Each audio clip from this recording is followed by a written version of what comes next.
யோஜனா பழங்கள் பேர் சொல்றதுக்கு ரெடியா? ரெடி சொல்லுங்க. Very good. அடுத்தது என்ன பழம் இருக்கு?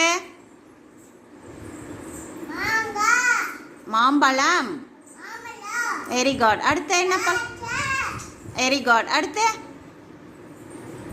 சீத்தாப்பழம். அடுத்து என்ன பழம்? Very good. அடுத்து என்ன பழம் இருக்கு? என்ன பழம் அது? அடுத்தது நல்லா பாருங்க. அது பப்பாளி பழமா? அது என்ன பழம்? என்ன பழம்? பலாப்பழம். அடுத்து அடுத்து அடுத்து வெரி குட். கிளாப் பண்ணுங்க யோஜனா ஸ்ரீக்கு.